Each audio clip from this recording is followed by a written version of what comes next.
23 রমজানে লাইফে first experience. এখানে আমাদের দোকান থেকে হচ্ছে ইফতারের পরে হচ্ছে পুলিশ তুলে নিয়ে চলে গেছে। ফুডকার্ট করে দেখে, ফুটপাত দোকানদারি করে দেখে তুলে নিয়ে গেছে। বাট ওটা হচ্ছে আজব লাগছে, মানে লাইফে ফার্স্ট টাইম। কখনো তো আমরা যাই নাই, 11টা পর্যন্ত ছিলাম। পরে সবাই মিলে রিকোয়েস্ট করলাম যে স্যার আসলে আমরা তো ব্যবসা করি, আমরা তো হারাম কিছু করতেছি না বা কাউকে চুরি ডাকাইতেও করতেছি না, ছোট করে ব্যবসা করতেছি। পরে ওনারা আমাদের স্যাক্রিফাইস করলো, বললো যে আপাতত আপনারা আমাদের উপর থেকে চাপ আসছে, আপাতত আপনারা ফুডকার্টটা বন্ধ রাখেন, তো পরে আপনারা আস্থা ধীরে চালু করেন। পরে ওনাদের কথা মতো আমরা ওইভাবে কয়েকদিন বন্ধ ছিল, এরপর আমরা আবার 27 রমজান চালু করছি। রোজার ঈদের পরের দিন হচ্ছে মানে আমি এটা কখনো আশা করি নাই যে আমার সেলটা এমন হবে।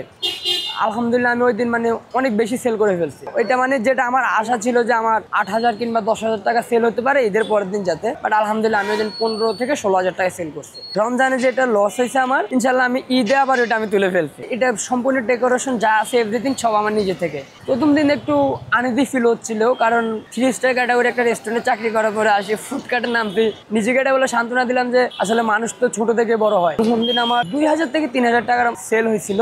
ওই দিন তো অনেক খরচ হয়েছে, যে জন্য হচ্ছে আমি আসলে প্রফিট মিলাতে পারিনি। এটা আমার বন্ধুরা আমাকে অনেক সাপোর্ট দিছে, প্লাস আমার আম্মু আছে ফ্যামিলিতে, আমার 2টা বোন আছে, বিয়ে হয়ে গেছে, ওরাও আমাকে অনেক সাপোর্ট দিল। এটা আমার খুব আনন্দ লাগে, কারণ নিজে ব্যবসা করতেছি, এটা ছোট হোক বা বড় হোক, প্লাস হচ্ছে আমার ফ্যামিলিটা আমি চালাতে পারতেছি। ইনভেস্ট হচ্ছে এটাতে প্রায় আমার 50,000-এর মতো গেছে পরেরটাতে। এটাতে প্রথম দিন মেবি 1600 থেকে 1700 টাকা সেল হয়েছে। যেমন আপনি অনেকে হচ্ছে আসে বলে যে লেমনেড দিবেন অনেক বেশি নাগা দিয়ে, যে জিনিসটা আসলে আমরা কখনো রেস্টুরেন্টে বানাই নাই। এখানে এসে চায় তো কাস্টমার যাতে চায়, তো আমি ওটা করে দিই, কারণ আমি তো সব রকমের কাজই পারি। লেমনেডের সাথে আমি নাগা অ্যাড করে দিলে ওটা হয়ে যায়, কাস্টমার স্যাটিসফাই। আবার ওনার 2-4জনকে নিয়ে আসে যে এখানে যেভাবে বলো ওইভাবে করে দেয়। আমাদের এখানে প্রায় কাস্টমারই রেগুলার আসে। কিছু কাস্টমার আছে আমার দোকান ছাড়া অন্য দোকান, যদি 1000টা দোকান থাকুক, যত ভালো ফুড হোক বা যত ভালোই হোক, আমার দোকান ছাড়া অন্য দোকানে যাবে না। মানে 3টা জিনিস সবসময় খেয়াল রাখতে হবে।